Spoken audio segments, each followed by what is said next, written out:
¿Qué tal? Buenas noches. Esta semana se cumplen 2 meses del final de la erupción de La Palma, un volcán que durante 85 días sumió a la Isla Bonita en el mayor desastre natural de toda su historia. Y es que los ríos de lava se llevaron consigo las viviendas, los negocios y los cultivos de miles de palmeros. Muchos de ellos siguen esperando recibir una ayuda que les permita empezar de cero. De ello hablaremos en un reportaje que podrán ver a lo largo de un programa en el que también nos vamos a acercar al lugar donde empezó todo para conocer en qué estado se encuentra la zona cero de la erupción. Y es esperable que se produzcan reactivaciones con sismicidad, incluso con deformación, y que pueden prolongarse en el tiempo. Son reajustes del sistema, esto no quiere decir que se vuelvan a producir erupciones de manera inmediata. Además, esta noche también nos fijamos en los continuos atascos que se forman en los accesos a nuestras principales ciudades. Colas kilométricas que agotan la paciencia de los conductores y que disparan la polución. Para luchar contra ella, las 2 capitales canarias limitarán el acceso de los vehículos más contaminantes. Pero ¿qué coches podrían verse afectados? Es uno de los asuntos que abordaremos enseguida. Arrancamos.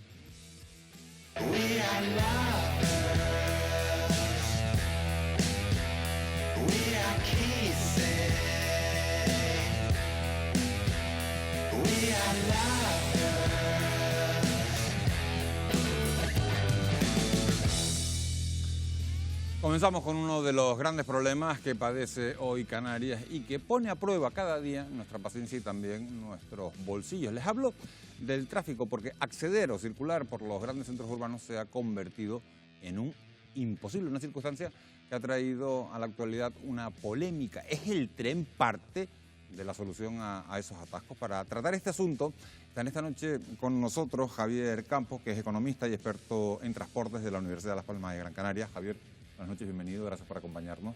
Buenas noches. Nos acompaña hoy también Rufino García, que es ingeniero de caminos. Rufino, buenas noches, bienvenido. Muy buenas noches. Gracias por estar con nosotros. Está con nosotros en este plato también José Alberto León, que es director de movilidad del Cabildo de Tenerife. José Alberto, bienvenido, gracias por acompañarnos. Buenas noches, gracias. Y nos acompaña también Enar Martín, que es consultora de movilidad. Enar, Buenas noches. Bienvenida, gracias por acompañarnos. Con ellos vamos a abordar esta polémica que les acabo de plantear, pero antes Laura nos va a ofrecer con tu ayuda, nos vas a ofrecer algunos datos que nos pueden ayudar a entender la dimensión de la congestión del tráfico en Canarias. Así es, Miguel Ángel. Y fíjense en esta cifra. 1.766.417. Es el número de vehículos que circulan por las calles de Canarias. Hay 802 unidades por cada 1.000 habitantes, muy por encima de los 626 de la media española, según los últimos datos del Instituto Canario de Estadística. Una densidad de coches que lidera La Palma con 907 vehículos, seguida de la Isla del Hierro con 857. En cuanto a las islas capitalinas, el mayor problema lo tiene Tenerife, con 819 vehículos por cada 1.000 habitantes, mientras que Gran Canaria rebaja la cifra hasta los 772. Tal volumen de tráfico genera sin duda continuos e intensos atascos para entrar en las ciudades. Tal es así que la llegada de vehículos a Santa Cruz de Tenerife puede alcanzar los 120.000 vehículos diarios. Y en la capital Gran Canaria la cifra se sitúa en los 99.000, según los últimos datos ofrecidos también por los cabildos. Ni siquiera el precio que ha alcanzado el combustible en Canarias es motivo para dejar el coche en casa. Tras semanas de récords, hoy la gasolina 95, que es la más consumida, cuesta de media en el archipiélago 1,22 € el litro y el gasoil 1,15 € el litro, lo que supone un aumento del 32% y de casi un 27% respectivamente. Esto si lo comparamos con el mes de noviembre del año 2020, cuando comenzó la imparable escalada del precio de los carburantes. Y lo peor es que los precios seguirán en máximos los próximos meses debido a las tensiones geopolíticas y a la recuperación económica internacional tras la pandemia. Un sobrecoste que no va a disuadir el uso del vehículo privado que cada día invade el asfalto de las carreteras canarias. Con este panorama, las soluciones pasarían por un uso intensivo del transporte colectivo y una de las alternativas planteadas para aliviar la situación podría ser un tren que conecte las capitales canarias con la zona sur de las islas. En el caso de Gran Canaria, por ejemplo, el proyecto está en marcha con la intención de conectar en 30 minutos Las Palmas de Gran Canaria con Maspalomas. En este caso, con una inversión de unos 1.650 millones de euros, el tren recorrería un trayecto de 50 kilómetros y trasladaría diariamente a unas 48.000 personas. En cuanto a Tenerife, ahí las previsiones estiman la movilidad de 67.000 pasajeros al día en un recorrido de 80 kilómetros entre la capital y Costa de Eje, con una inversión, en este caso, de 2.200 millones de euros.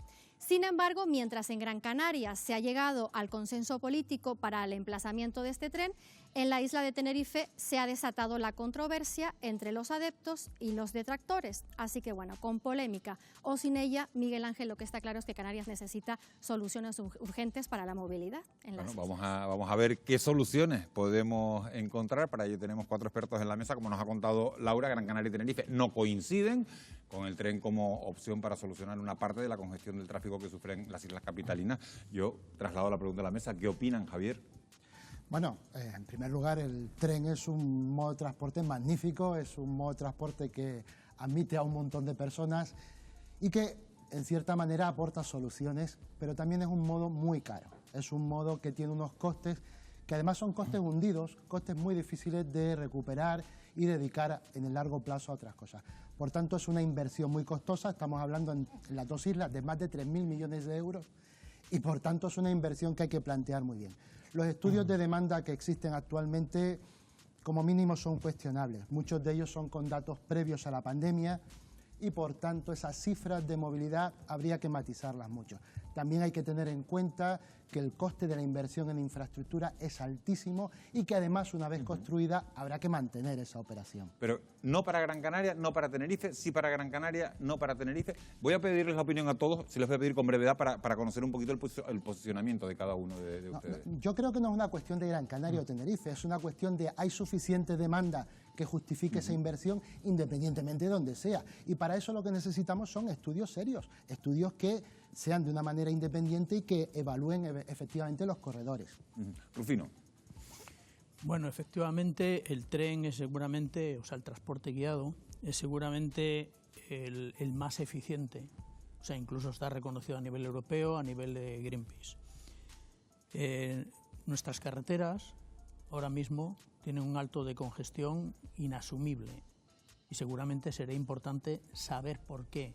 Es decir, se diseñan a finales de los años 60, se diseñan cuando la isla teníamos en el entorno de 500.000 de habitantes, se diseñan cuando había 16.000 vehículos, de los cuales solo 6.000 eran turismo, y se diseñan con unos objetivos, un año horizonte de 25 años, años 90, para una capacidad de 25.000 vehículos día, y en la actualidad hay secciones, en concreto las entradas al área metropolitana y la zona de la ciudad turística del sur, con 100.000 vehículos. Eso es inasumible. ¿Y el tren es la solución, Rufino? Bueno, me gustaría tener el posicionamiento de verdad de los 4... El tren es una de las soluciones, puede ser una de las soluciones, pero no la única. Es decir, el tren de por sí no va a solucionar el problema. O sea, evidentemente lo que sí podemos poner encima de la mesa, que tiene una alta capacidad. El tren es capaz de poner 30.000 viajes en una hora en cualquier momento, en la situación actual. Enar. Sí podría ser una de las soluciones, pero la realidad, como comentaba Rufino, es que al final estamos ante una situación de colapso total. Una infraestructura como un tren, sea del que sea, no solo una inversión que hay que valorar, con datos además sólidos, que a día de hoy, pues bueno, se está redactando en Tenerife, por ejemplo, el Plan Insular de Movilidad, que nos dará mucha más información. Es una solución que mínimo son 10 años para verlo operativo. En los mejores casos, el metro de Sevilla tardó 10 años en época de bonanza y de ayudas europeas, y era una línea mucho más corta a lo que vamos a hacer a día de hoy. Por lo tanto, no creo que la solución debamos plantear si es tren sí o no, sino tenemos un colapso, hay que solucionarlo, y posiblemente con consultora de movilidad hay que ir a transporte masivo de capacidad, y en este caso el que tenemos una red es la guagua, ¿no? Quizás hay que plantearse soluciones que podamos aplacar ya, ¿no? 10 años son muchos para la situación que viven todos los días los canarios.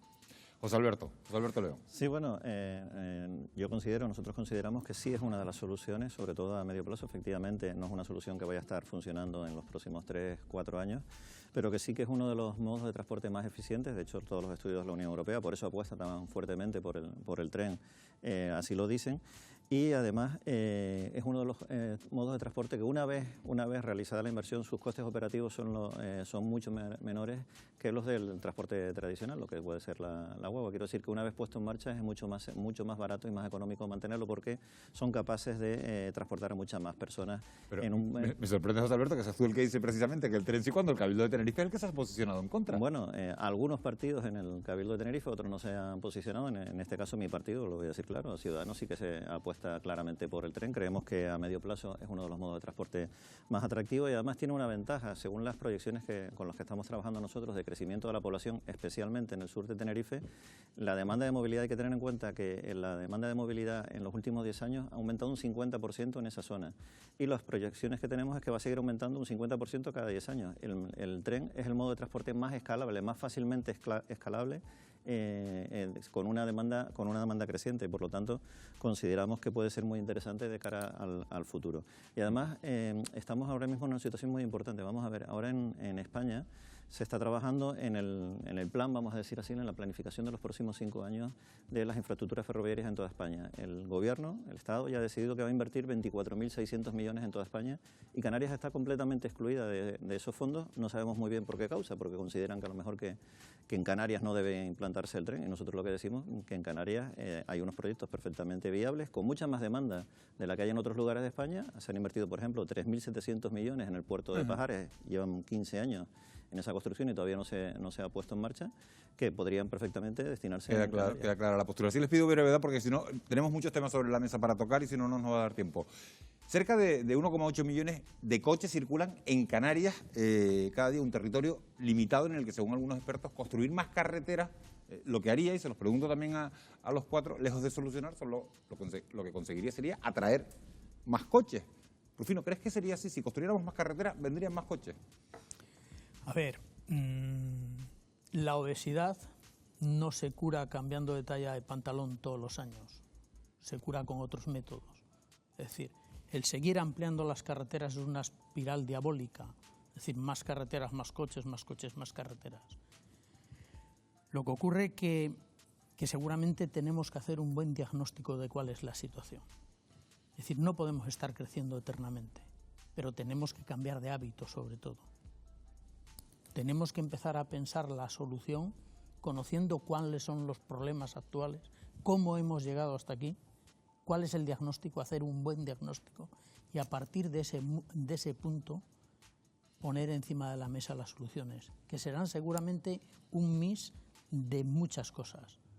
Pero uno de los grandes problemas es que con esas prognosis de crecimiento de la población, la pregunta que nos hemos hecho y nos seguimos haciendo es si esa es la isla que queremos, si tenemos capacidad para llegar ahí. O sea, el problema hay que plantearle al menos desde 3 puntos de vista. Un punto de vista que es el cambio climático y la transición energética.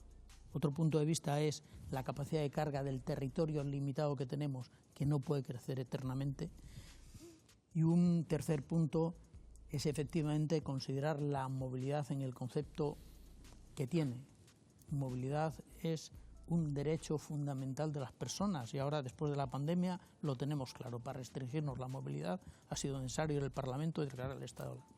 Nos gustaría ahondar también en el precio de los combustibles, que está registrando récord en las islas. En su origen, la gasolina en Canarias es mucho más cara que en la península, una diferencia que desaparece cuando se aplican los impuestos y que suponen el 25% de su precio. Ante la escalada de precios que tanto afecta a las familias canarias, Javier, eres economista, ¿deberían reducirse esos impuestos? Bueno, si se reducen los impuestos, se reducirán los ingresos públicos y eso significará que habrá que buscar el dinero por otro lado.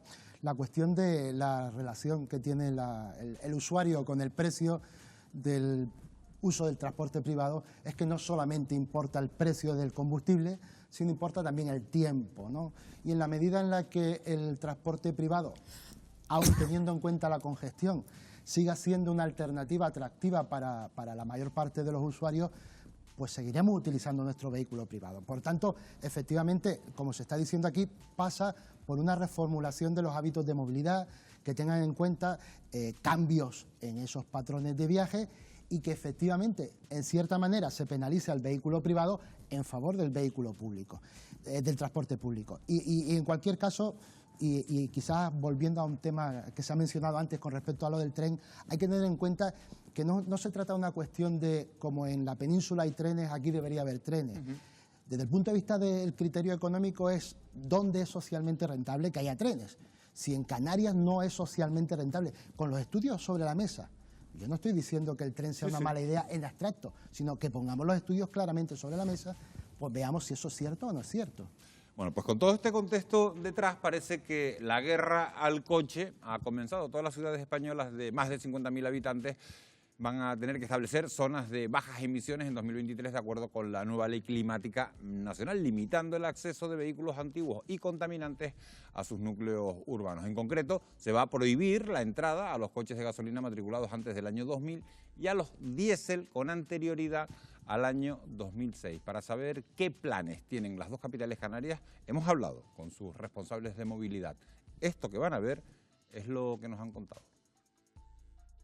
En Las Palmas de Gran Canaria, a lo largo del año 2023, el Ayuntamiento tiene previsto crear una zona de bajas emisiones en el barrio de las Alcarabaneras, pero ya estamos en estudio para hacer otras. En estos barrios solo van a poder entrar vehículos no contaminantes, aquellos que tengan etiqueta eco o cero emisiones, además de los residentes y el transporte público. Todos aquellos que no sean eléctricos van a ser los que van a tener restringidas las entradas en las zonas de bajas emisiones. No es una normativa que pongamos desde los ayuntamientos, las pone el Estado. A mí me gustaría hacer una transición, ¿no? Que no fuera de la noche a la mañana la prohibición, sino efectivamente que a lo mejor las matrículas impares o las matrículas pares, o dependiendo de los vehículos, si son vehículos de trabajo, que sí puedan entrar. Vamos a priorizar el que se evite entrar a los vehículos más contaminantes y que no sean solamente por antigüedad. Una de las cuestiones también es que se quiera reducir el 30% en las zonas urbanas la entrada de vehículos. Sí es verdad que vemos que los plazos que se nos exigen a las administraciones para desarrollar la zona de bajas emisiones, con lo que conlleva toda esa zona de bajas emisiones, pues no vamos al mismo ritmo. Ya lo han oído, Las Palmas de Gran Canaria pretende que solo los vehículos eléctricos puedan entrar en las zonas de bajas emisiones, una medida que afectará sobre todo a las personas que tengan un menor poder adquisitivo y que más dificultades tienen para comprar uno nuevo. Efectivamente, muchas de estas medidas, bueno, no hay ninguna medida gratis. Básicamente la cuestión es decidir cuánto estamos dispuestos a pagar como sociedad y en qué plazo vamos a ir implementando estas restricciones. Son restricciones inevitables, muchas de ellas, no todas, pero en cualquier caso es una cuestión de valorar el impacto económico y sobre qué grupos de población van a afectar más. Lo primero es que creo que las zonas de bajas emisiones se están entendiendo simplemente como un cordón que se establece en la ciudad, no se entran los coches a los núcleos urbanos, cuando en realidad la zona de bajas emisiones se puede establecer allá donde el primer paso, que es la planificación y el estudio, que diga, oye, ¿dónde lo hacemos, cómo lo hacemos y en qué sentido lo hacemos? Pero eso es fundamental para que los colectivos más vulnerables no sufran de manera excesiva este tipo de medidas, son esos estudios, esa planificación. Luego el diseño de cómo vamos a ejecutar esa zona de bajas emisiones.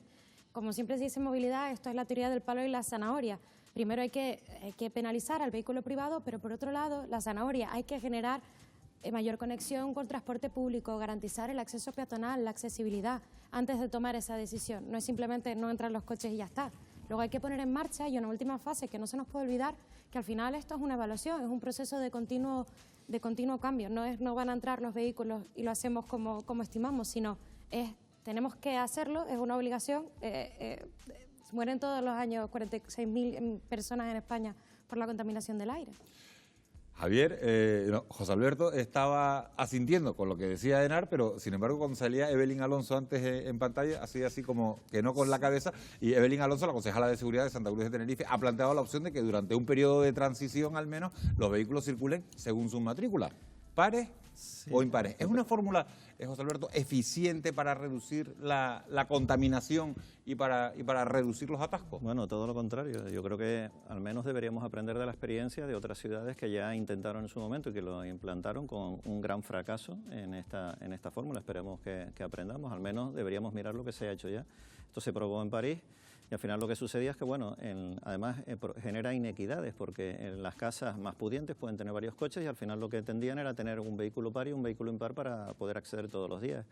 Y las casas que solo tenían un coche, pues bueno, sufrían en este caso. Y además al final no se reducía prácticamente nada lo que es el acceso a las ciudades. Por lo tanto, yo creo que sí deberíamos aprender de lo que no ha funcionado en otros sitios e intentar hacerlo aquí. Yo creo que la fórmula más sencilla, más lógica, es establecer esta discriminación, en todo caso, por la contaminación que genera cada uno de los vehículos, que al fin y al cabo es lo que se genera, y además genera los incentivos adecuados para que las personas vayan modificando los vehículos que ya tienen para adquirir vehículos menos contaminantes. Pero bueno, requiere un proceso porque evidentemente perjudica a los que ya tienen los coches. Estabas hablando, has nombrado la palabra, has utilizado la palabra fracaso, y fíjense, hablando de fracaso, numerosas asociaciones ecologistas critican que los criterios para regular las zonas de bajas emisiones varían de un ayuntamiento a otro y piden un decreto que las unifique a nivel nacional. De no ser así, auguran que esta ley, que esta normativa, Rufino, va a ser un fracaso. ¿Estás de acuerdo? Vamos a ver, yo decía antes que habría que fijarse, ver el problema desde 3 puntos de vista fundamentales. Y decía el primero, el cambio climático y la transición energética. Voy a dar algunos datos para ver en qué se basa esta ley de reducción de emisiones. Ahora mismo, en Canarias, toda la energía que consumimos, el 80% la hacemos directamente de productos petrolíferos, es decir, vía gasolina, gasoil y demás. Y el 20% en electricidad. Pero de ese 20% que consumimos vía electricidad, el 81% también procede de productos petrolíferos y solamente un 19% de energías renovables. Es decir, al total el 96% de la energía que consumimos viene de productos procedentes del petróleo. ¿Y quién es el gran consumidor de energía? Pues el 75% de toda la energía que consumimos, la gastamos en transportarnos, en movernos. Pero tenemos ya una ley de cambio climático y de transición energética vigente. Es decir, tenemos unos objetivos que en el año 2050 este porcentaje del 96% procedente del petróleo tiene que pasar a 0 y todo tiene que ser energías renovables. ¿Qué ocurre? Que tenemos que ver el problema desde un tema también ambiental y las ciudades tienen también que hacer ese cambio. Me gustaría hacer otra pregunta porque nos queda un minuto sobre este debate y muchos especialistas, Javier, sostienen que las zonas de bajas emisiones deben complementarse con otras políticas como, por ejemplo, cobrar por acceder con un vehículo al centro de la ciudad. ¿Qué les parece esta opción? ¿Qué te parece esta opción de un peaje urbano, vamos a llamarlo así? Bueno, como decía antes, es una de las posibles soluciones. Es una que se está aplicando en algunos sitios. Por ejemplo, una de las más típicas es el caso del centro de Londres y también tiene una serie de efectos sobre la equidad, pero también consigue en cierta manera pues que digamos los usuarios seamos más conscientes de lo que cuesta utilizar el vehículo, porque en el fondo toda esta cuestión es que tenemos que valorar que cuando usamos nuestro vehículo hay que pagar un precio a la sociedad. Y lo estamos pagando actualmente, aunque no nos demos cuenta, lo estamos pagando ahora en tiempo. A lo mejor habría que pagarlo en dinero y menos en tiempo. Entonces es una cuestión de valorar cómo hacemos esa transición, como se decía aquí antes, cuánto tiempo nos damos para adaptarnos al nuevo modelo. Bueno, yo quiero agradecerles a los cuatro su presencia aquí hoy en Fuera de Plano para hablar de este tema tan importante que es la movilidad. Rufino, Javier, José Alberto, Henar, gracias por habernos acompañado esta noche. Nosotros tenemos que hacer una pausa para la publicidad y a la vuelta vamos a cambiar de asunto. 2 meses después de que cesara la erupción de La Palma, un equipo de este programa ha accedido al cráter del volcán, acompañando a los científicos del Instituto Geográfico Nacional que siguen controlando su actividad. Un reportaje que les vamos a ofrecer en tan solo unos minutos. No se vayan, que enseguida regresamos.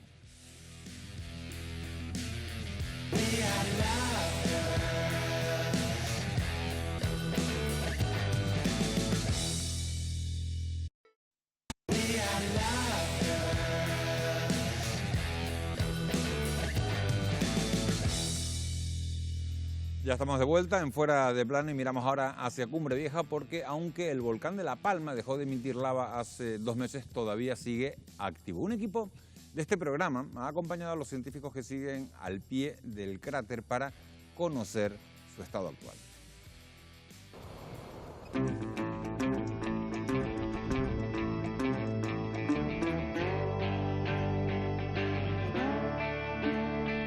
Han pasado 54 días desde que se declarase terminada la erupción.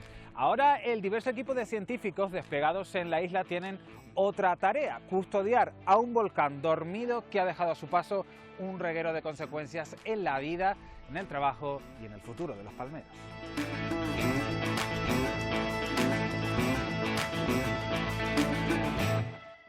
La erupción ha terminado.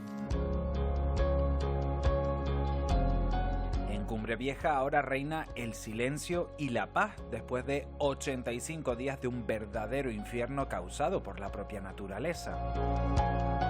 Los técnicos ya pueden apreciar de cerca lo que ha traído consigo la erupción, un legado que se personifica en un cono volcánico de 1100 metros de altitud.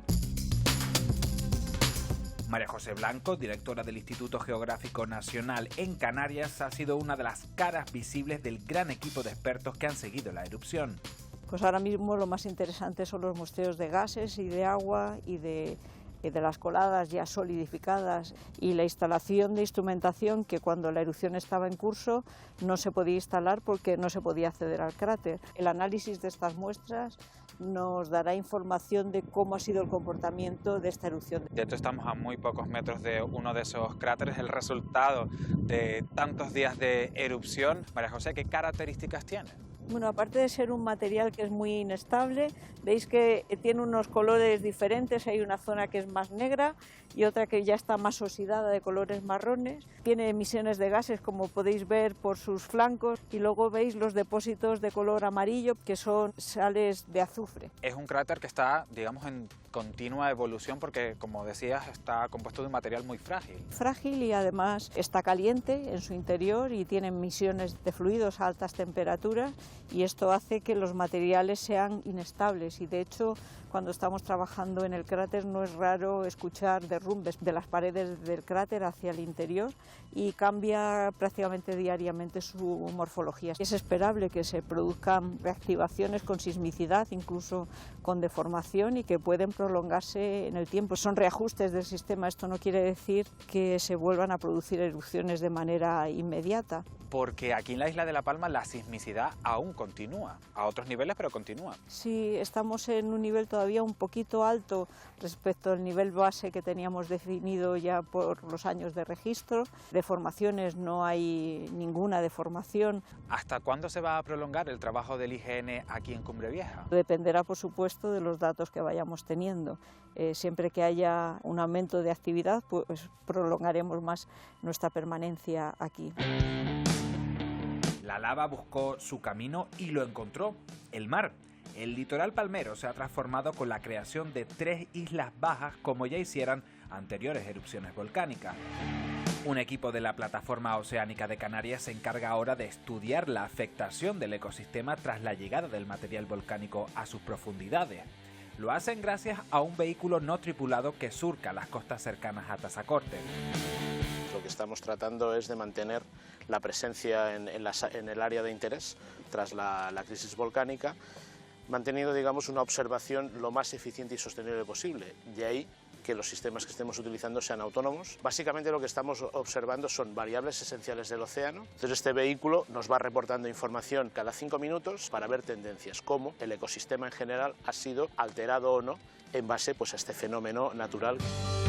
La tecnología a día de hoy justamente nos permite, pues, poderlo operar no únicamente desde un lugar fijo, podemos manejarlo y ver la información que nos está reportando, y ya no solo eso, sino enviarle nosotros alguna instrucción adicional que sea necesaria desde un dispositivo móvil, ¿no? O sea, por ejemplo, ahora desde aquí podemos estar viendo lo que el compañero en el centro de control de Plocan está realizando, pero a la vez, o sea, si fuera necesario, podríamos intervenir el vehículo mandándole algún tipo de comando nuevo o modificación en su patrón de trabajo. Todo parece estar según estaba antes, es decir, sí hemos notado en algunos momentos, sobre todo puntuales durante la crisis volcánica, pues como parámetros como la temperatura, la salinidad, el oxígeno, sí se vio modificado en cierto modo. Lo que hacemos es facilitar el acceso a la información a la comunidad científica, en este caso, que requiere de estos datos. Los gases han sido una de las principales preocupaciones durante y después de la erupción. Aún se mantienen zonas cerradas por las grandes emisiones que se siguen produciendo, principalmente azufre. Elena González es una de las encargadas de seguir su continua emanación. El dióxido de azufre es uno de ellos, el dióxido de carbono también, el monóxido de carbono. En la bombilla el problema es el dióxido de carbono. Tiene altas concentraciones, muy altas, o sea, los sensores se saturan. Entonces eso hace imposible, hace inviable que esas localidades puedan volver a estar habitadas, porque además nosotros estamos midiendo esas concentraciones y esos flujos en el exterior. En el interior de las viviendas, con toda probabilidad, como están cerradas, allí puede haber en muchas casas y no en todas unas concentraciones de estos gases que son muy potencialmente peligrosas. No sabemos cuánto tiempo va a estar desgasificando y lo único que podemos hacer y hacemos es seguir viniendo para ver cómo van evolucionando esas concentraciones, esos flujos, ¿no? Y esas composiciones. Esto al final es un proceso geológico, es un proceso lento y al igual que hemos visto cómo empezaba, queremos ver también, digamos, un poco su final, ¿no? Su evolución hasta que ya veamos que se normalizan los parámetros. Habían pasado 50 años desde la última erupción volcánica. En aquel entonces ni la tecnología ni la previsión tenían nada que ver con lo sucedido el 19 de septiembre de 2021. Ahora somos más conscientes aún del territorio en el que vivimos, una tierra volcánica en constante evolución. ¿Y volverá a haber erupciones? Sí. Sí, porque esto es un sistema volcánico complejo, no sabemos cuándo. Si será dentro de 30 años, 50, 10. En el Hierro, en Tenerife, en Lanzarote, en realidad la única isla que se puede decir que no tiene probabilidad de erupción es la isla de La Gomera. La volcanología tiene una vertiente que es muy social y precisamente lo que estos datos nos van a permitir es conocer mejor el comportamiento del sistema volcánico en la isla de La Palma y poder hacer un asesoramiento mejor en la próxima erupción. Poder interactuar entre diferentes administraciones públicas, empresas, potenciar la innovación y el desarrollo tecnológico gracias, en este caso en el buen sentido de la palabra, pues a esta crisis volcánica, ¿no? Que esto aportará, digamos, beneficio a corto o medio plazo para esta zona sin lugar a duda.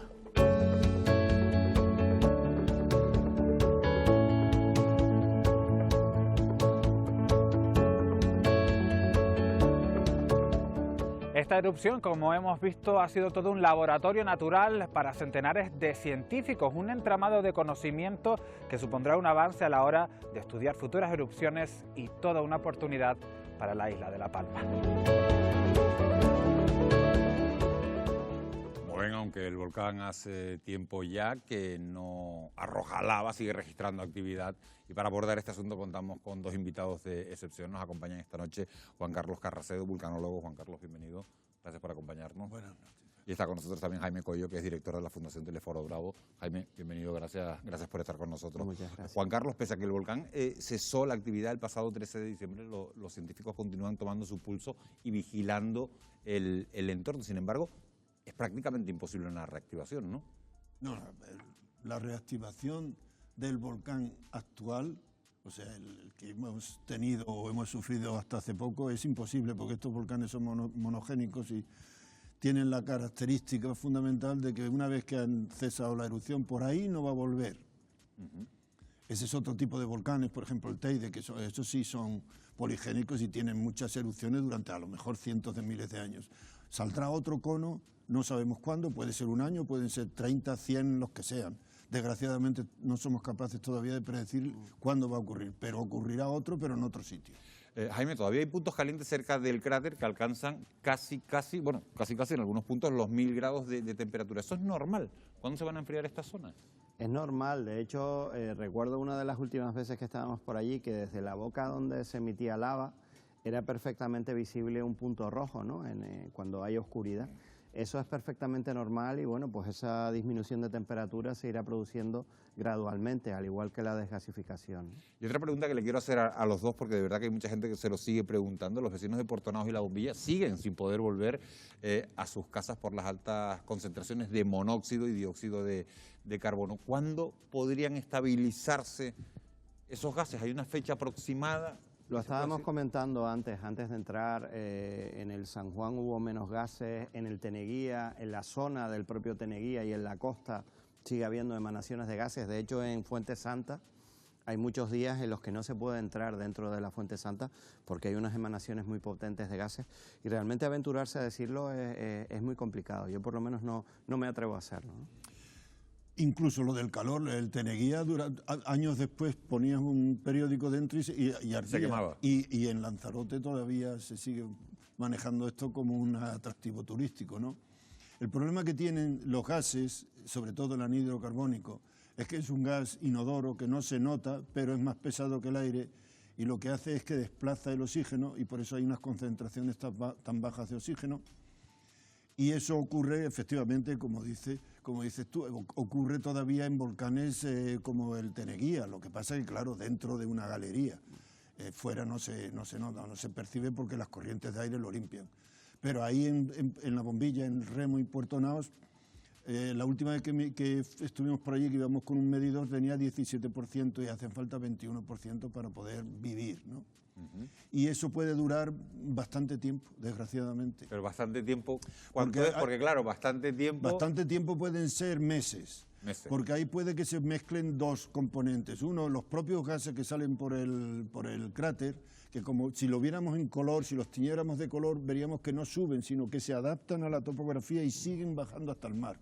Y otros que son salideros que existen ahí, probablemente asociados a unos tubos volcánicos o algo, que siguen saliendo por la parte de abajo, lo cual dificulta aún más el que eso se libere de gases pronto. Y hay gases, Juan Carlos, pero también se siguen produciendo terremotos en la isla de La Palma, claro. y algunos son percibidos por la población.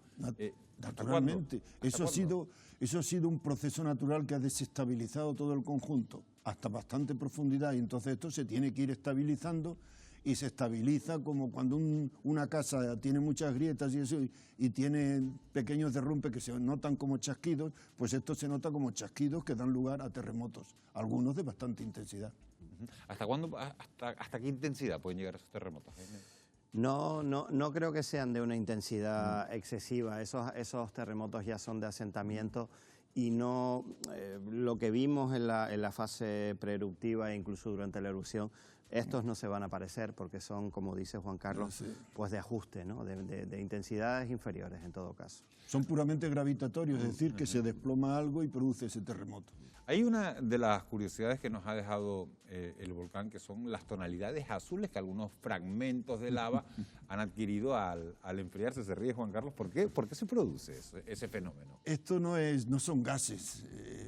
Realmente los colores que hay ahora en el volcán, los amarillos, etcétera, son sublimados de azufre, sobre todo, ¿no? Pero estos me río porque en Hawái son muy corrientes estos, son las lavas Paoeoe que tienen unas superficies muy lisas, y entonces tienen una capa finísima de un vidrio que difracta la luz y produce como unas irisaciones y que dan esos colores azulados. Pasa lo mismo con la obsidiana, que también cuando es muy fina también produce irisaciones. Y que lo podemos ver aquí en el Teide, en la zona de las piedras arrancadas, etc. Lo podemos ver aquí en el Teide, lo podemos ver en Timanfaya, también Exacto. se ve en determinadas zonas. Es un tema relativamente frecuente. Lo que pasa es que ahora yo creo que estamos buscando también caras amables y cuestiones para un poco... Son muy bonitos en Hawái, cuando les da el sol, como son muy planos y brillan como espejos desde lejos. Y lo curioso de la obsidiana, por ejemplo, es que la obsidiana la vemos como negra. Pero en realidad eso es una difracción también de la luz, porque la obsidiana está hecha del mismo material que es la fonolita, la pómez, que es color blanca. Es como si dijéramos, si tenemos un vaso de cerveza y se la echamos así y entonces queda la espuma por encima de color blanco y lo otro de color oscuro. Pero si esperamos media hora, resulta que todo el gas que se va y todo lo que queda es del mismo color, es decir, es cerveza. En una década, fíjense... hemos vivido en Canarias 2 volcanes, uno en la isla del Hierro, submarino, otro en la isla de La Palma. La pregunta es, ¿ha entrado nuestro archipiélago en un periodo, Jaime Coello, de mayor actividad volcánica? ¿Cuándo y dónde podría producirse la próxima erupción? Bueno, que haya entrado, yo realmente no creo que haya entrado en un periodo más intenso. Si vemos el volcanismo histórico en Canarias, no han parado de producirse volcanes, ¿no? Y si vemos la serie que se ha producido en La Palma, 49, 71, 2021, pues como digo, ha continuado. Yo no me quiero aventurar, pero bueno, La Palma no es la única isla, ¿no? Hemos tenido una submarina en el Hierro, Tenerife ha tenido un volcán en 1909, puede haber volcanismo, como acaban de decir, también en otras islas. Te veo muy conservador. ¿Carracedo se quiere aventurar? Sí, claro, yo he estado en 3. Es como más lanzado, por eso tenía que haber hecho la pregunta a este lado de la mesa. He estado en 3 y digo exactamente lo mismo que has dicho tú, que no se puede aventurar. Son dientes de sierra, pero ni siquiera son dientes de sierra fijos, sino son con unos picos y unas variaciones. Si estuviéramos en una época, unos cuantos millones de años atrás, por ejemplo en Teno, sí estaríamos en una zona de construcción inicial de lo que llamamos un escudo volcánico, y ahí sí las erupciones son muchísimo más frecuentes, que es lo que le está pasando en Hawái al Kilauea. Pero en este estadio actual en que estamos en Canarias, no podemos decir absolutamente nada sobre el futuro de las erupciones en Canarias. No se puede decir, tampoco Lo que sí podemos decir es que lo más fácil es que ocurran en la dorsal de La Palma de nuevo, en el Hierro y sobre todo por el peligro que supone las dorsales de Tenerife, tanto la del noreste como la del noroeste, que ahí si pasara algo como lo que ha pasado en La Palma, estaríamos hablando de centenares de miles de personas envueltas en la crisis. Bueno, pues finalmente se ha mojado. Una última cuestión. El volcán de Cumbre Vieja, lo hemos dicho un montón de veces, ha sido el más monitorizado de nuestra historia y ha tenido un valor incalculable para los científicos. Les pregunto a ustedes, para ustedes, ¿cuál ha sido la lección más importante, Juan Carlos Carracedo, que nos ha dejado esta erupción? Vamos a ver, vamos a desmitificar un poco la cosa. El volcán de Cumbre Vieja, que no se debía llamar volcán de Cumbre Vieja para empezar, porque Cumbre Vieja es toda la dorsal, en realidad es un volcán bastante normal dentro de lo que son las erupciones basálticas fisurales. Un volcán normalito. Lo único que va a tener esto, van a salir montones de publicaciones científicas, pero describiendo tanto la sismicidad pre-eruptiva y poseruptiva, la composición química de los magmas, de las lavas, etcétera. Pero ojalá ocurra, no sé si tú estarás de acuerdo, ojalá ocurra que saquemos algo que sea nuevo, en el sentido de que algo que no conociéramos. Vamos a ver si tenemos suerte y alguien descubre algo a partir de la enorme cantidad de datos que nos dé un nuevo conocimiento. Estoy de acuerdo. De hecho, el otro día me lo comentaba un director de documentales alemán. Me hacía esa misma pregunta. ¿Qué puede aportar de nuevo este volcán de La Palma? Recordar que el Consejo Superior de Investigaciones Científicas en el 74 sacó una compilación de artículos sobre el Teneguía y lo que pretendemos precisamente es que todos esos artículos de alguna manera se den a conocer, que haya un trabajo sistemático, que podamos aprender todos, pero yo coincido, a ver qué podemos aprender de nuevo o si se puede aprender. Lo único que yo apuntaría tal vez es que como ahora las técnicas son más, con respecto al Teneguía, ha avanzado espectacularmente. Tenemos isótopos que manejar en el conocimiento de los magmas, de la profundidad en que viene. Entonces sí habrá cosas que avancen el conocimiento respecto al volcanismo de este tipo. Ahora, que sea nuevo respecto a otros, por ejemplo, los que hay en otras zonas de la Tierra, que también hay volcanes parecidos, no. El volcán de Cumbre Vieja, vamos a llamarle así, se va a quedar así. El volcán famoso de Cumbre Vieja es un volcán absolutamente normal.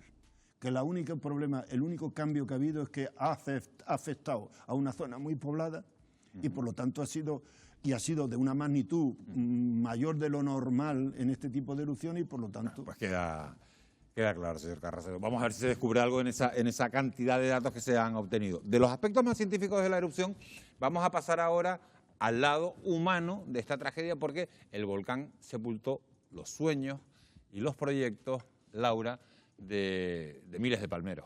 Así es, Miguel Ángel. Bueno, cuando se cumplen 2 meses del final de la peor catástrofe natural de la historia de La Palma, el Gobierno de Canarias ha anunciado que se han entregado más de 265 millones de euros en ayudas procedentes de fondos estatales y autonómicos.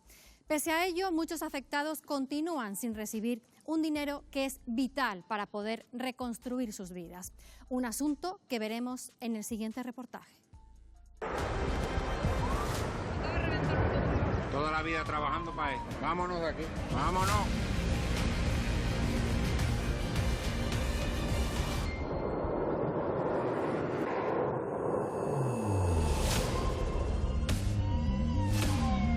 Estamos retirándonos ya.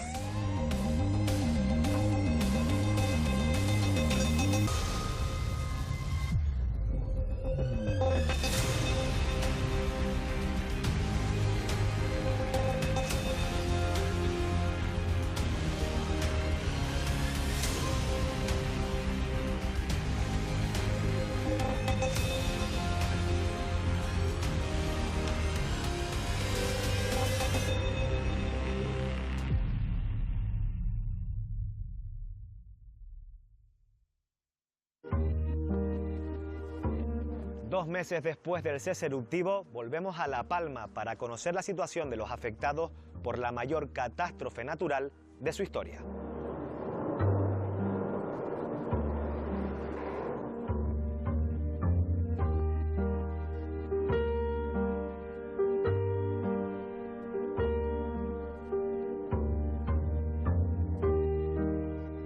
La lava sepultó la casa de Antonio y Jessica, obligándolos a convertir una caravana en su hogar provisional. Nos evacuaron el domingo sobre las, no sé, yo salí de allí de casa a las 6, saqué la caravana, la perrita, un bolso con lo que yo, papeles y lo primero así que cogí. Yo tengo las esperanzas que el gobierno nos ayuden, ya que nos hemos quedado en la calle. Hemos quedado con Jessica para conocer cómo intentan rehacer sus vidas y en qué situación se encuentran en estos momentos.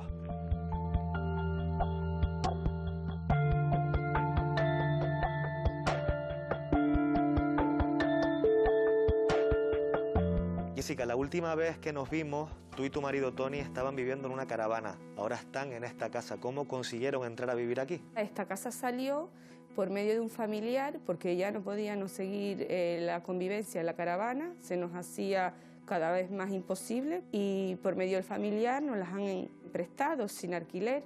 Pero ustedes se han comprado una casa nueva, ¿no es así, Jessica? Sí, nos hemos comprado una casa porque hemos recibido el seguro de la casa. El problema es que no nos daba. Entonces nos hemos tenido que hipotecar. Esperábamos las ayudas del gobierno y ¿qué pasa? Que como hemos cobrado el seguro de nuestra casa, no tenemos derecho, de momento, a las ayudas estatales. Se está produciendo el hecho de que aquellas personas que han cobrado del seguro por daños producidos en las viviendas y que simultáneamente se han inscrito como personas damnificadas, bien en el registro único, bien en el registro nacional, se están viendo con denegaciones o incluso con que no van a poder acceder a las subvenciones o a las ayudas que se habían prometido por parte del Estado. ¿Qué pasa? Que tenemos que tener en cuenta que nadie está recibiendo el dinero de su propio seguro privado, el que ha estado pagando, sino del Consorcio de Compensación de Seguros, que al fin y al cabo es un ente de derecho público, un ente público dependiente de un ministerio. Si bien es compatible y si se considera también que viene de la contratación privada y que es dinero privado, sí que tiene esa vía pública y por tanto esa compatibilidad de lo público y lo privado en este caso sí hay que tenerla muy en cuenta.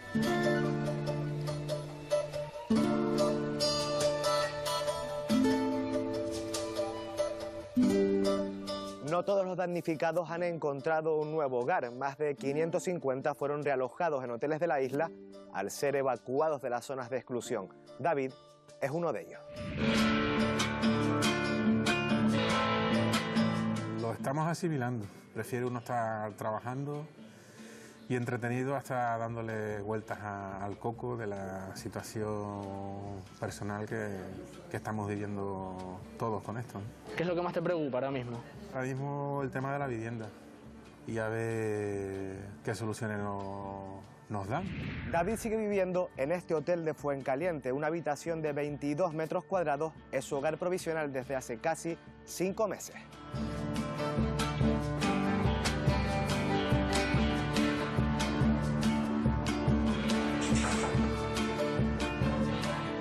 David, ¿has recibido alguna de esas ayudas que se anunciaban para las personas afectadas por el volcán?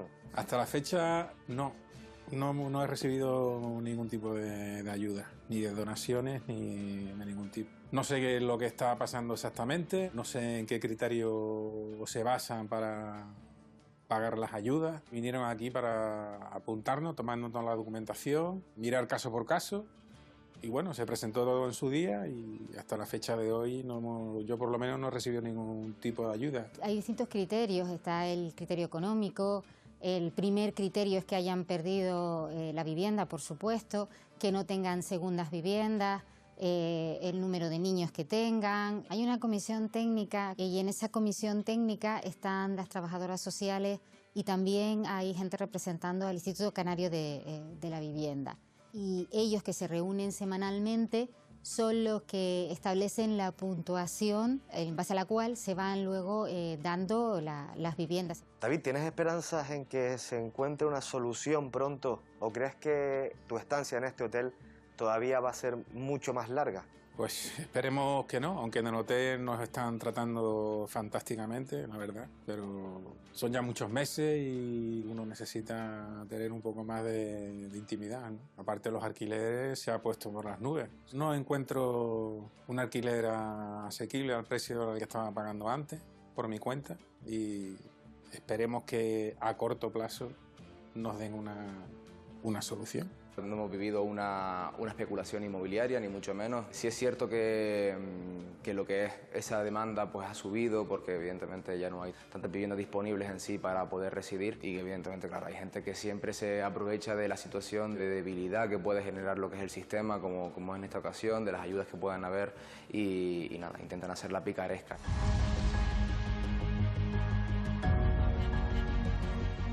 Tras la desaparición de 1.345 propiedades a causa de la lava, según datos del catastro, el problema habitacional en La Palma se ha intensificado. Para comprobarlo, vamos a llamar a una de las principales inmobiliarias de la isla.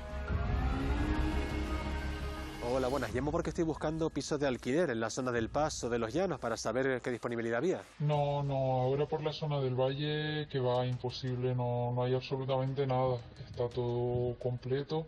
Aparte es que estamos dando prioridad a la gente que se quedó sin casa. ¿Y en otro municipio más o menos cercano al Valle habría posibilidades? Es que el problema que tenemos además es que hasta que las personas que perdieron sus casas no vuelvan a tener su propia vivienda, pues ellos están ocupando ahora mismo viviendas de alquiler. Pues todo ese parque de viviendas está ocupado y no podemos disponer de él. La vivienda es uno de los déficits grandes del estado del bienestar en España. Esto ha sido así históricamente, especialmente en momentos socialmente difíciles, como puede ser ahora en La Palma, por todos los problemas, por el destrozo natural que ha habido. Esto hace que evidentemente los precios, que la especulación exista. El edificar, el construir viviendas públicas, lo que haría es incrementar el volumen de viviendas disponibles para la ciudadanía que quisieran alquilar, y por tanto el precio de alquiler se vendría reducido. Por tanto, solucionaríamos este problema. El Gobierno de Canarias continúa con la construcción de casas prefabricadas en esta zona de los Llanos de Aridane, viviendas con las que se pretende dar una solución temporal a algunas familias que lo perdieron todo.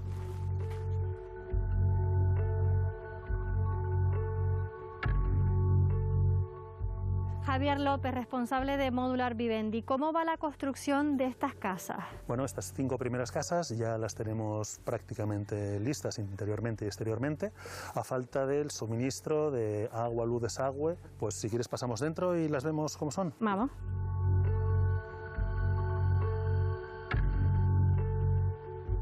Estas casas son de 74 metros cuadrados, consta de 3 habitaciones, una habitación principal, 2 habitaciones, un aseo, baño y salón-cocina. Están dotadas con aire acondicionado, está hecha con pladur y lana mineral con barrera de vapor para dotarla de una mayor confortabilidad a lo que es la vivienda, ¿no? La segunda fase empieza en el municipio del Paso. Yo creo que en los próximos 3 meses podrá estar también ya las 36 viviendas que van allí. El primero de los días que me quedan dentro de esta nueva casa en la que intento obligarme a no pensar. Sobre principios de noviembre recibimos las llaves. Antes de las llaves yo tuve la oportunidad, por mi situación, de tener 2 menores. Tuve la situación de poder entrar, ver las 4 viviendas que habían aquí y poderla elegir. Ahora empiezas de cero, empiezas en un lugar que eres extraño, gente que no conoces porque no conoces a los vecinos. De la otra manera llegabas a tu casa, sabías ya todo, tenías una rutina creada, sabías dónde te encontrabas a tal vecino, a un amigo, a un conocido, y ahora llegamos a un lugar nuevo donde volver a crear raíces cuando tus raíces pertenecen a otro lugar es muy complicado. Hasta ahora se han entregado aproximadamente unas 68 viviendas y en estos próximos días se entregarán otras 27, o sea que estamos yendo al ritmo más rápido posible. Hay que tener en cuenta que se ralentizan las cosas porque hay que confirmar los datos y porque las trabajadoras sociales de los municipios tienen que confirmar con el padrón, incluso en algunas ocasiones con la policía todos estos datos antes de pasárnoslo a nosotros para que luego la comisión le dé el visto bueno.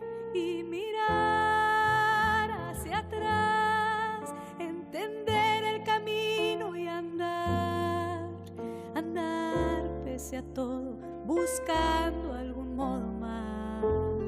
Las obras de recuperación de las vías de acceso marchan a buen ritmo. Sin embargo, Gladys, tú eres una de las que aún no ha podido acceder a su casa. ¿Cuál es tu situación actual? Pues mi situación actual es que no puedo acceder a mi casa ni por carretera ni tampoco a pie porque el Peporca todavía no me deja entrar. Tu casa está en una zona aislada por las coladas de lava. ¿A partir de qué día ya tuvieron que abandonar la casa y no han podido volver a ella? Bueno, pues desde el primer día que explotó el volcán, pues nosotros nos evacuaron porque era una de las zonas pues, en riesgo y nosotros pues queremos saber si hay posibilidad de la carretera de Suárez hacia arriba, pues a ver si la abren. Tenemos conocimiento que no hay agua y no hay luz, que a ver, que eso también es importante. Pero también me gustaría ver, también aunque sea, pues ir a mi casa a pie para ver cómo está. Y salir y gritar y cambiar de camino y andar pese a todo, buscando algún modo más. Actualmente estamos trabajando en la LP 213, que es la carretera que unía la laguna con Puerto Nao. También nos encontramos trabajando en San Isidro, en el que se va a permitir, una vez se terminen esas obras, volver a ceder a la vivienda de unos 40 familias. Y también hace unas semanas empezamos los trabajos en la zona sur de la Colada para poder comunicar también unas 40 viviendas que quedaron aisladas después de la erupción volcánica. La vieja calle donde le codijo, tuya es su vida, tuyo es su querer. Bajo el volón, mirar de las estrellas que con indiferencia hoy me ven volver. Sonia, 2 meses después de apagado el volcán, tú todavía no has podido regresar a tu casa. ¿Cuál es la situación? La casa, en principio, no se veía. Estaba todo tapado, cubierto de arena. A la casa se puede entrar, pero vivir no. Aparte que no tenemos un acceso, porque, por ejemplo, antes lo que tardabas es 5 minutos 10 a Los Llanos o al Paso desde aquí, ahora tienes un trayecto de casi 1 hora y media. ¿Pero tienes esperanza de volver pronto a tu casa? Yo pienso que a lo mejor si siguen así, lo que es la vivienda, como yo quería dejarla y demás, a lo mejor 1 mes, que esto en un futuro será para mejor.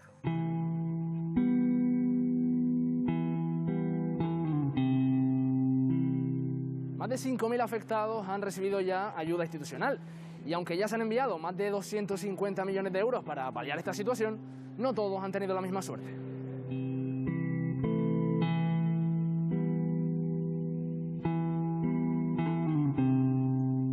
Hola Valentín, tú eres una de las personas que todavía no ha recibido ayuda después de la erupción.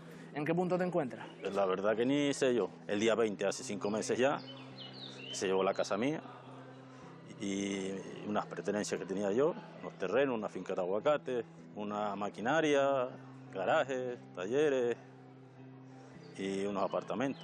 Aunque a ti no te han llegado todavía, sí que tienes amigos que ya tienen sus ayudas. Yo sé que hay gente que ha recibido ya los 60.000 euros, empresas que han recibido ayuda, hay algunos que han recibido casas ya, no recibo ni alquiler ni nada, o sea que les costaba al Estado 0.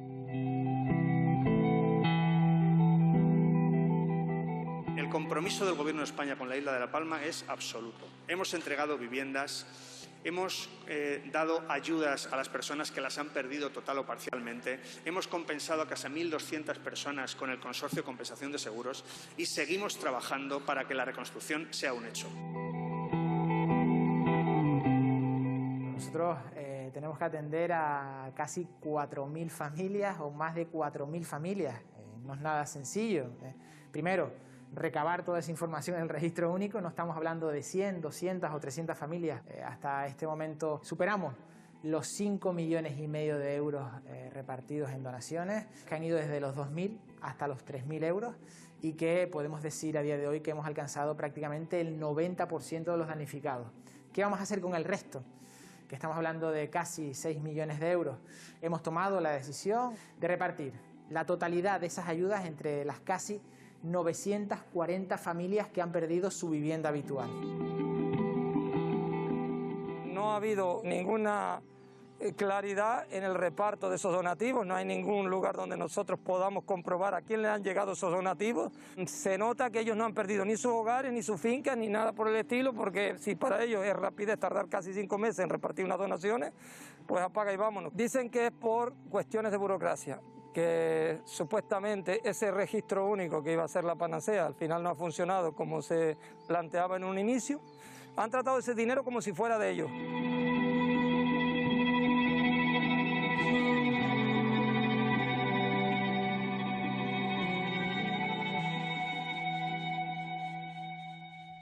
Lo acabamos de ver, que las ayudas lleguen a todos y poder así recuperar la normalidad de sus vidas es la esperanza de los palmeros afectados, aspectos que vamos a retomar después de una breve pausa para la publicidad. No se vayan, que regresamos enseguida.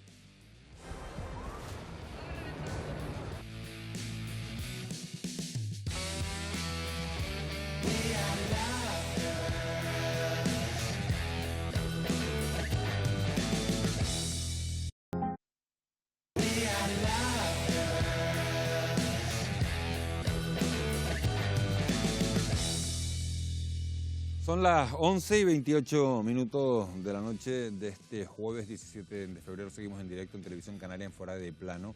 Esta noche, como les decíamos, vamos a hablar largo y tendido sobre la situación de los miles de afectados por la erupción de La Palma 2 meses después del volcán. Vamos a hablar de ayuda, de donaciones y de reconstrucción. Y para abordar estos asuntos nos acompañan esta noche Luis Ortega, que es periodista. Buenas noches, Luis. Gracias. Hola, Miguel Ángel. Gracias por acompañarnos. Está con nosotros también Pedro Higinio Álvarez, que es economista. Buenas noches, Pedro. Muchas Higinio, gracias. nacido y residente en la isla de La Palma, que es importante decirlo. Nos acompaña también Nieves Hernández, que es consejera de Acción Social del Cabildo Insular de La Palma. Nieves, buenos días. Buenas noches. Gracias por acompañarnos. Y está con nosotros, sigue con nosotros Jaime Coello, director de la Fundación Teleforo Bravo. Jaime, gracias por quedarte. Nieves, cientos de familias de La Palma continúan esperando una vivienda para poder retomar sus vidas. Parece que a pesar de los esfuerzos de los gobiernos, de las instituciones, las viviendas llegan a cuentagotas. ¿Cómo se puede dar más celeridad a este asunto? La realidad de la isla de La Palma en lo que es en bolsa de viviendas, la verdad que pues, es muy escasa. Entonces ahora lo que nos queda es pues, trabajar la máxima celeridad para todos esos suelos disponibles, ponerlo a disposición de las administraciones y que se ponga en marcha toda la construcción de esas viviendas necesarias. Es verdad que hay una realidad que para poder adjudicar todas esas viviendas se está trabajando de la mano del registro único en el estudio de todos esos informes sociales para obtener la realidad de cada uno de ellos y empezar con las que ya tienen disponibles a adjudicarlas de la manera más justa posible.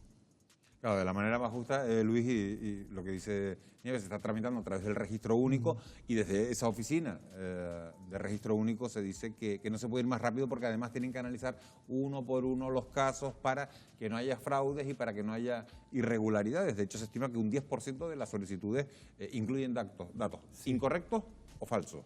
Bueno, es que yo creo que de todas maneras el volcán sí ha parado de emitir lava, sigue con algunos gases, pero la crisis todavía no la hemos pasado, estamos todavía en la zona roja.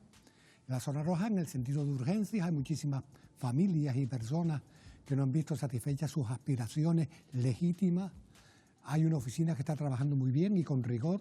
Yo creo que ha sido un éxito. La gestión de la crisis no ha estado tan mal como podíamos pensar, dentro de lo que cabe, conociendo sobre todo los efectos históricos, centenarios de la burocracia española. Yo creo que se ha acelerado, es deseable que funcione mejor, lo decía la consejera, pero yo creo que en este momento lo que hay es que tener un mapa real, no solo de la geografía, sino de las aspiraciones de la gente. Tenemos que saber exactamente un poco por dónde van los deseos de los propios afectados y preguntarles, cuando estamos hablando de concentrar a lo mejor otra vez en una zona de riesgo, toda la actividad económica y social que había, todas las viviendas en la misma zona afectada por el volcán, no estamos pensando que hay mucha gente, yo conozco muchas personas, que no querrían volver al lugar de la tragedia, y hay otros muchos que sí, que querrían estar cerca de donde nacieron, donde están sus orígenes. Entonces, yo creo que ahora es el momento, con el registro único, con todas las instituciones, de hacer ese mapa de las necesidades, de las aspiraciones y empezar a actuar en consecuencia. Porque dar cualquier paso de reconstrucción sin tener eso claro, me parece que es un atraso. Pero Higinio, eres economista. Algunos afectados que han perdido sus casas y que han recibido ya el dinero del consorcio seguro denuncian que la cantidad abonada es inferior al valor en el que tenían aseguradas sus propiedades y que no es suficiente, además, para comprar otras. No, nunca es suficiente. Además, las condiciones de las hipotecas pueden variar de unas familias a otras, intervienen las entidades financieras, pero nunca es suficiente para reponer la vivienda en su totalidad y las propiedades adyacentes y mucho menos el estilo de vida. A mí sí me gustaría comentar respecto a la atención a los damnificados. A ver, la buena voluntad de las administraciones públicas no se pone en duda, desde la del Estado, insular, autonómica y local. La buena voluntad se presupone, pero también es verdad que se espera algo más de las propias administraciones, se espera algo más. ¿Por qué digo esto? El Consejo Económico y Social emitió con fecha 22 de diciembre del año 2021, es decir, a pocos días de la finalización del volcán, un informe como consecuencia de un pronunciamiento previo de octubre en el que ya nos ponía en alerta de los déficits desde el punto de vista administrativo y de ejecución de ayudas a los damnificados. Es decir, de hecho, el informe, es el primero del 2021, se llama Atención a los damnificados y sería la segunda parte de lo que vamos a hablar de la recuperación activa. Es decir, desde el Consejo Económico y Social, que es el Gobierno de Canarias, ya nos está alertando de que desde el minuto 1 han habido problemas, déficit, cosas que mejorar desde el punto de vista administrativo para que las ayudas llegaran a quien tengan que llegar en tiempo, en forma y en cuantía. La buena voluntad, por supuesto que se tiene, pero yo pienso que de la administración pública, por ser administración pública, siempre se tiene que esperar algo más, y más cuando estamos jugando con la vida de muchas personas. Jaime Coello, algunos solicitantes de ayudas reclaman que con ellas se pueda edificar en cualquier municipio de La Palma y no solo en los que han sido afectados, en los 3 que han sido afectados por la erupción. ¿Lo ves adecuado? Una de las cosas que comentamos en su día cuando hablábamos de la erupción es que debía servir pues de revulsivo a toda la isla, ¿no? La erupción efectivamente ha afectado al Valle de Aridane, pero es una oportunidad también para repensar la isla, ¿no? Y yo creo que hay un norte de la isla de La Palma, ya lo hemos comentado más de una vez, que es un norte despoblado, con unos recursos económicos y naturales muy importantes, y evidentemente necesita una inversión en infraestructuras, porque realmente llegar al norte es una aventura todavía, se tarda pues más de una hora, ¿no? Pero, como digo, sería una buena ocasión, pues, ya que tiene esos recursos, pues sería una buena ocasión para no quedarnos solo en el Valle de Aridane. Me quedo con una cosa que ha dicho Luis Ortega, la cuestión del riesgo. La cuestión del riesgo sigue sobre la mesa, el volcán está muy reciente y hay que afinar muy bien en los mapas de peligrosidad volcánica para no condenar a futuras generaciones de palmeros a sufrir más pérdidas. Por lo tanto, todo esto hay que pensarlo, ¿no? Yo pienso que en algún momento se han equivocado los tiros, por lo menos verbalmente.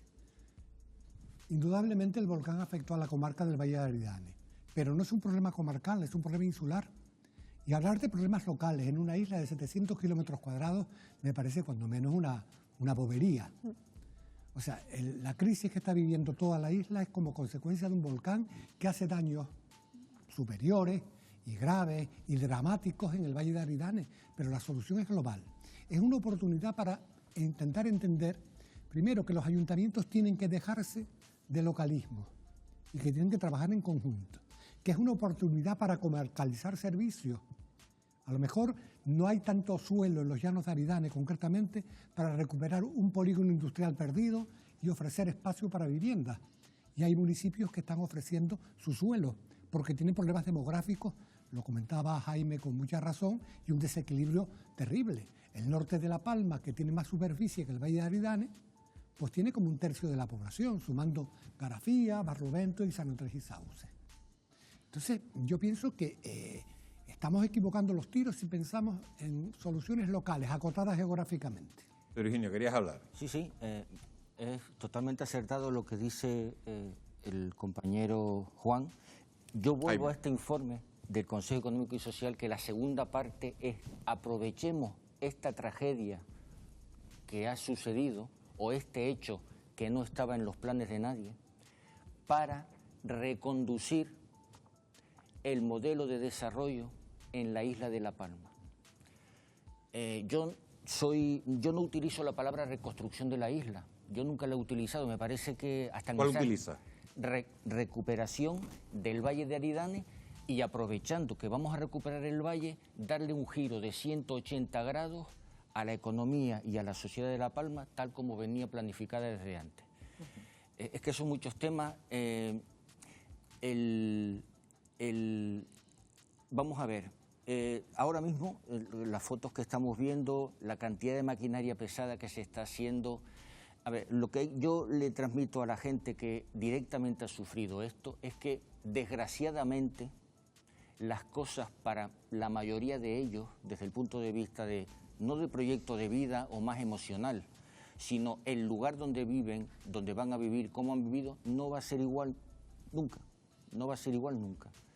Entonces, hoy se ha constituido en el Parlamento de Canarias una comisión de estudio para evaluar los efectos de la erupción volcánica, que todavía nos hemos quedado solamente con un informe previo que hizo el Gobierno de Canarias hace algunos meses, y replantear el tema de futuro. Nieves Hernández, quiero hablar ahora de donaciones. La Asociación de Afectados por el Volcán exige a las administraciones más transparencia sobre el criterio de reparto de las donaciones, ya que hay algunas personas que no han recibido todavía ninguna ayuda. ¿Qué criterios se siguen a la hora de repartir esos fondos? En la cuenta que puso a disposición el Cabildo Insular de La Palma para que particulares, entidades y empresas dirigieran sus donativos, ha acumulado hasta día de hoy 13,5 millones. De esos 13,5 millones hemos repartido ya casi 5,6 millones. Hemos llegado como aproximadamente a unas 2.300 familias, 5.300 personas. El criterio que hemos decidido para esta primera línea es el número de miembros de las unidades familiares. Si hay un miembro le vamos a dar 2.000 euros, entre 2 y 3, 2.500, y más de 3 les vamos a dar 3.000 euros. Hemos decidido que el resto de la cuantía, hasta cuando tengamos ya definido exactamente quiénes han perdido su primera vivienda, porque esos datos todavía no los tenemos todos, haremos un reparto de lo que nos queda. Estamos estimando poder llegar alrededor de los 10.000 euros para esas personas que han perdido esa primera vivienda. Y después de la institución insular queremos poner en marcha algunas ayudas para otros colectivos, como puede ser segunda vivienda, personas que tengan una bodega, personas que tengan viviendas vacacionales. En eso iremos trabajando a lo largo de los meses. Bueno, pues aunque la reconstrucción económica de La Palma es una prioridad, numerosos agricultores y empresarios miran con preocupación su futuro. Lo vamos a ver en la segunda parte de nuestro reportaje.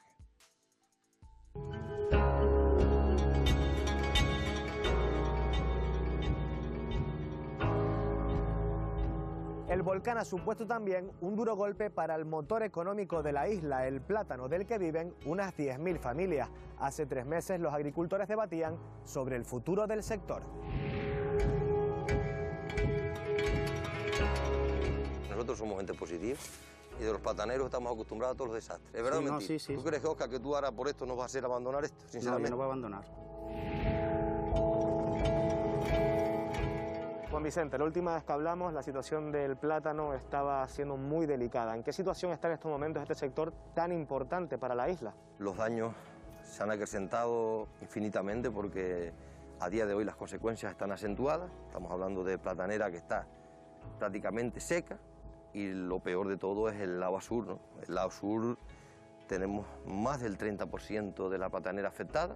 Estamos hablando de un valle que ha vivido prácticamente de este sector y, como tú has dicho, la importancia tan grande y tan vital que ha sido, pues vemos que esto no va a ser a corto plazo, va a ser a largo plazo. ¿Las ayudas que en aquel momento pensaban que iban a llegar, han llegado? Sí, por supuesto que han llegado, totalmente, y además que yo creo que nos ha llegado más de la cuenta. Siempre se quedó alguien por detrás porque lo que es la trayectoria de las coladas en ese momento, cuando se pagó, no había parado, pero en este momento esos casos que no cobraron los están cobrando ahora. Pero cuidado, es el primer paso, las ayudas tienen que seguir llegando y por lo tanto estamos en un momento de estudio de cada uno de nosotros, de las afecciones y de qué forma se va a, incluso para la campaña que viene, afrontar también los pagos siguientes. ¿Y con qué actitud enfocan el futuro más inmediato? Tenemos claro que vamos a seguir viviendo, nos vamos a reinventar otra vez y vamos a ser un sector productivo que le ha dado mucha economía a esta isla, mucha economía a este valle, y por lo tanto, si algo tenemos claro, que vamos a reconstruir nuestras fincas y que vamos a tener en el futuro, seguro, vamos a tener un futuro mejor y más halagüeño para los que vienen detrás.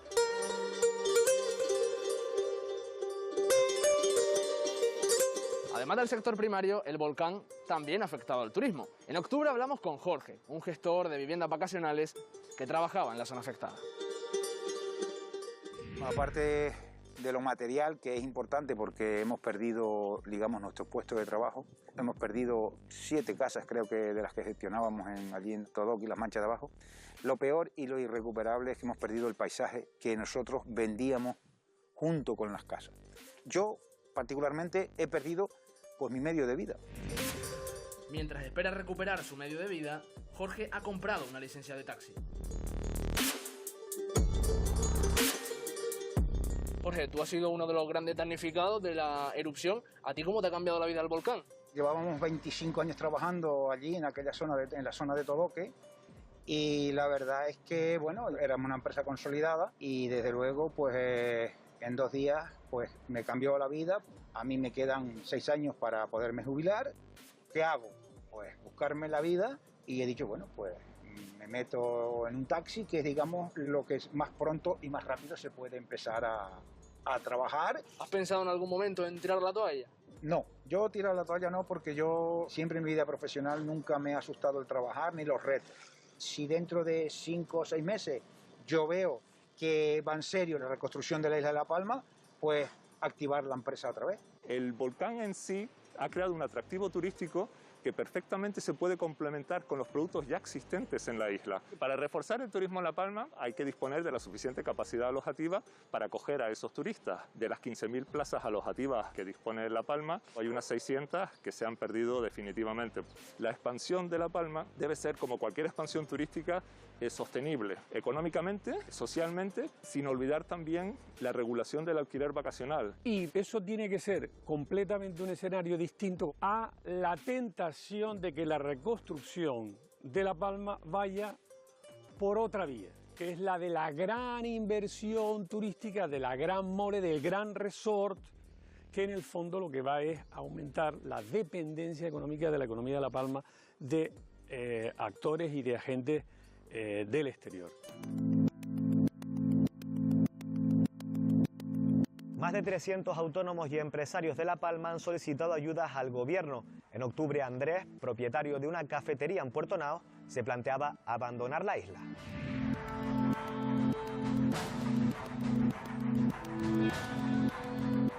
Sabemos que si hemos podido sacar adelante nuestro negocio, nuestro bar cafetería, en plena pandemia, ese negocio rentable lo podemos hacer en cualquier otro sitio.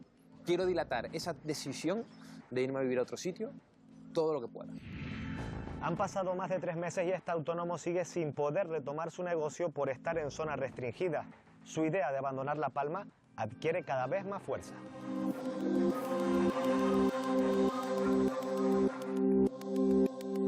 Andrés, la última vez que hablamos contigo te estabas enfrentando a una realidad muy delicada.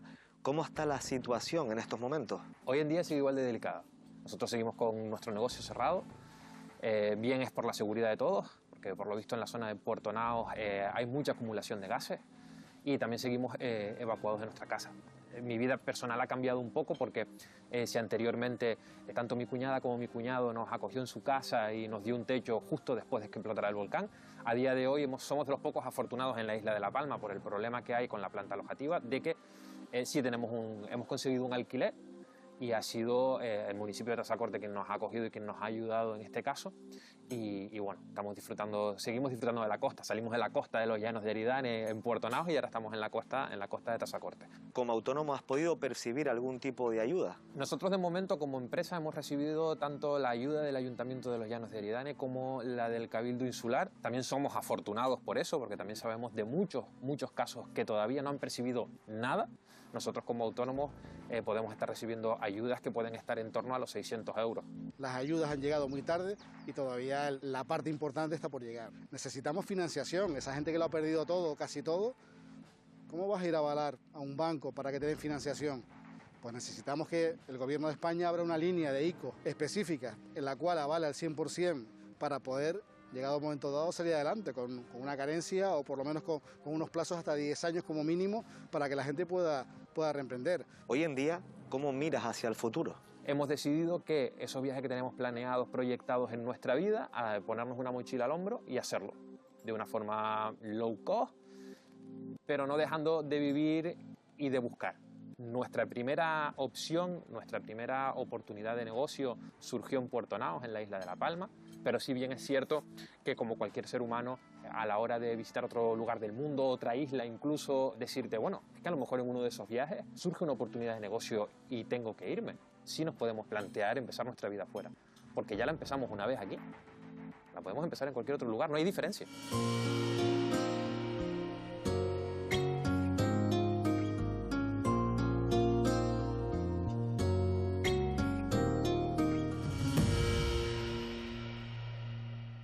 Se estima que el volcán de La Palma ha afectado a unas 300 empresas, algunas fueron sepultadas por la lava y otras han permanecido cerradas por encontrarse dentro de las zonas afectadas, aún por gases o por cortes de carreteras. ¿Cómo conseguir que la mayoría de esos empresarios y emprendedores no abandonen la isla y continúen generando empleo? Lo vamos a ver en tan solo un minuto, a la vuelta de publicidad.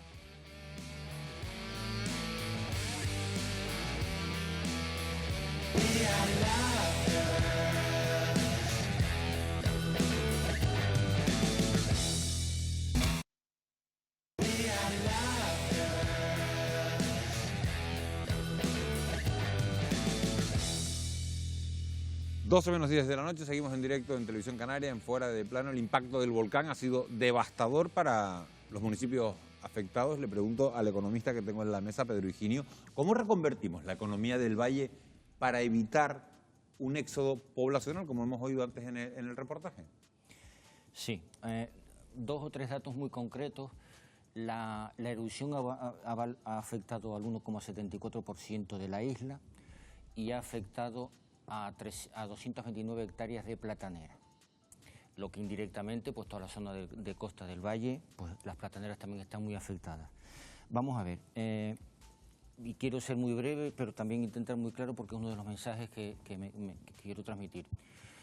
La planificación de la isla o las actuaciones que veníamos arrastrando de hace años hacia acá, por el número de camas, por las infraestructuras, etcétera, que se están planteando, ya se venían planteando y ahora con la excusa de la emergencia, es decir, con la excusa de la emergencia volcánica, ya me estoy centrando solamente en el aspecto económico y territorial, no el de los damnificados, ni de las personas afectadas directamente. Vamos a ver, desde hace años, por intereses políticos, empresariales y de inversores, se quiere convertir al Valle de Aridane en el emporio turístico de la isla de La Palma.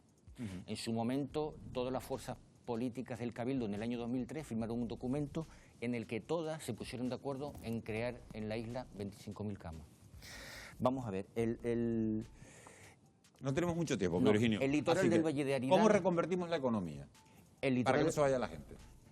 Bien, reconvertir la agricultura platanera a una agricultura del siglo XXI, vinculado a pequeñas empresas. El litoral del Valle de Aridane tiene que seguir siendo agrícola porque es el mejor suelo agrario de los mejores del mundo. El turismo tiene que basarse en las edificaciones previamente ya pendientes de rehabilitar y para favorecer la consolidación de los núcleos urbanos del valle. La planificación territorial hay que replantearla, o yo lo veo así, consolidar núcleos existentes y evitar picotear el territorio con todo lo que ello supone para las arcas públicas, el territorio, etcétera. Y sobre eso debía pivotar. Y abordar de una manera más seria el tema de la energía, la movilidad y los residuos. Luis Ortega, la población de La Palma se encuentra prácticamente estancada desde hace 20 años. ¿Qué planes pueden implementarse para conseguir que La Palma atraiga habitantes? En principio buscar un equilibrio demográfico que ahora mismo no lo hay. O sea, comentaba antes que el norte tiene el triple de superficie que el Valle de Aridane y tiene 1/3 de la población del valle. O sea, eso es un dato gravísimo. O sea, no puede funcionar un territorio equilibradamente, una isla, con ese desfase. Garafía tiene posibilidades, Barlovento tiene posibilidades, y San Andrés y Sauce llegó a tener 17.000 habitantes en algún momento concreto. O sea, ese tipo de cosas se tienen que corregir. ¿Y cómo? Pues pensando que las inversiones, Pedro Higinio hablaba de un núcleo turístico potente en el valle, muy bien, y a lo mejor desarrollar un montón de iniciativas paralelas en otras zonas del norte que las pueden tener, y entonces pensar en una solución de equilibrio que tiene desde luego el núcleo potente del turismo en el valle es Puerto Nao. Ese es el núcleo potente. No puede ser el único tampoco. Yo creo que debe ser el único. Pues yo no estoy de acuerdo porque en absoluto. la vocación de la economía del futuro de la isla tiene que pivotar sobre otros sectores y otro tipo de turismo. Bueno, en este debate sobre la reconstrucción de La Palma me gustaría preguntarte, Nieves, porque se ha hablado mucho de la reconstrucción que debe implicar un cambio drástico basado en la sostenibilidad y en la digitalización de la isla. ¿Los planes de reconstrucción de los que estábamos hablando antes van en esa dirección? Se está trabajando en esas líneas, se está definiendo un nuevo marco que está siendo consensuado por todas las administraciones y van en esas líneas, en contar con todos esos aspectos a implantar. Está claro que para esta tragedia no había experiencia previa y se dan dos situaciones que son contrarias. Nos exigen a las administraciones celeridad y a la misma vez nos exigen planificación. Una es contraria a la otra. Claro. Entonces tenemos que dar pasos ágiles pero firmes. Vamos a ver, planteo una cosa. La comisión que se acaba de crear hoy en el Parlamento plantea un horizonte temporal de 6 meses para las conclusiones. Entonces, desde mi punto de vista, muchas de las actuaciones que se están haciendo en el territorio ahora mismo ocupado por la lava están rayando la improvisación. Con la excusa de la emergencia, están rayando la improvisación. Lo primero, como la geografía del valle ha cambiado, tiene que haber un replanteamiento de los planes de ordenación del valle, porque entonces la comisión del Parlamento versará sobre hechos consumados, la futura planificación se limitará a legalizar lo que estamos haciendo ahora y es la dinámica de la política urbanística en La Palma. Jaime, yo quería apuntar algo sobre este asunto. Al hilo de lo que está diciendo Pedro Higinio, hay una palabra que si no le damos contenido se queda hueca, que es la sostenibilidad. Bueno. Se ha creado un patrimonio natural nuevo en La Palma. Ha aparecido algo. Me dio mucha pena uno de los intervinientes que tenía viviendas vacacionales que decía que se ha perdido un paisaje, pero se ha ganado otro. Sí. Se ha ganado un paisaje de una calidad espectacular y va a venir mucha gente a ver ese paisaje. Yo he escuchado que el Cabildo de La Palma tiene un plan para hacer un sendero hacia el volcán. Yo lo que sí pediría que se hagan, al hilo de lo que pide él, evitar improvisaciones. Tenemos que evitar que la gente machaque el cono, como se ha machacado ya reiteradamente el Teneguía. Y otro ejemplo que me ponen unos amigos espeleólogos que están trabajando allí con el Instituto Geológico y Minero, estamos sacando las cenizas, evidentemente hay que sacarlas de la gente de donde vive, pero estamos colocando parte de las cenizas en tubos volcánicos y coladas del volcán de San Juan, que tienen un valor natural per se, con lo cual no podemos hipotecar tampoco ese nuevo patrimonio natural que tiene que ser una clave fundamental para la reactivación de la isla, ¿no? Me gustaría hablar del modelo turístico, hacerte una pregunta, Luis. En cuanto al modelo turístico, ¿hay que seguir potenciando el alojamiento turístico y rural o hay que intentar atraer un turismo de masa? Yo creo que ese horizonte de 25.000 camas en La Palma me parece que es razonable y bueno, y haría una isla un poco sostenible. Yo lo que sí creo es que no se pueden poner todos los huevos en la misma cesta. Porque ahora mismo el Valle de Aridane tenía la potencia agrícola, que es una cosa que viene de 5 siglos, con el tema de los cultivos intensivos para la exportación, y el turismo también. Y viene un accidente de estas características que se puede volver a repetir y va a coger también la misma tierra. Eso es como intentar volver a rescatar toda la lava, como algunos locos pretenden, para devolverlas a la agricultura. Lo que hay que ver es ¿qué se necesitan? ¿Las 200 hectáreas perdidas? Pues a lo mejor buscar los territorios. Lo primero que hay que estudiar es exactamente el potencial de la lava, que es una cosa nueva, con la que no se contaba. El potencial turístico y toda la... ¿No estás de acuerdo? Tienes 30 segundos para decirlo, Pedro Higinio, porque... No, por muchas razones poner todos los huevos o en este modelo de turismo es insostenible. Aparte de que la palabra de sostenibilidad está suficientemente desvirtuada y vaciada de contenido por parte de administraciones públicas, empresarios. Uno de los mensajes que yo quiero transmitir aquí a los contertulios, a los compañeros... 30 segundos tienes. Es, por favor, hagamos lo posible para ayudar lo más posible a los damnificados, y lo que es el modelo de desarrollo social y económico, que yo creo que hay que darle un giro de 180 grados de lo que se venía trabajando, sentémonos en la isla todos, con calma, sin prisa, a ver qué isla queremos en el futuro. Porque con la excusa del volcán y con la excusa de las emergencias, se están intentando consolidar actuaciones y proyectos. Esos más de 30 segundos que venían de rato a largo, Pedro Higinio. Pero bueno, hay una cosa en la que están todos de acuerdo, que es el debate, que hay que sentarse, que hay que hablar y que hay que llegar a consensos para, reconstruir, refundar o, no sé qué palabra utilizabas antes, reconsiderar el modelo de 180 la isla de grados La a la Palma. economía. Vamos a seguir hablando de La Palma, esto no se ha acabado, esto sigue, la semana que viene tenemos a los Reyes, tenemos una conferencia de presidentes, tenemos una manifestación, vamos a estar muy pendientes y vamos a estar mirando a la isla de La Palma. Pedro Higinio, muchas gracias por habernos acompañado. A ustedes. Luis Ortega, un placer. Nieves, consejera, muchas gracias por haber estado con nosotros. Jaime Coyo, un auténtico placer tenerte en esta mesa de Fuera de Plano. A ustedes, por supuesto, que es por quien se hace este programa. Gracias por acompañarnos una noche más. Nosotros volvemos a encontrarnos, si les apetece, dentro de 7 días. Gracias por su compañía. Que tengan ustedes una muy feliz noche.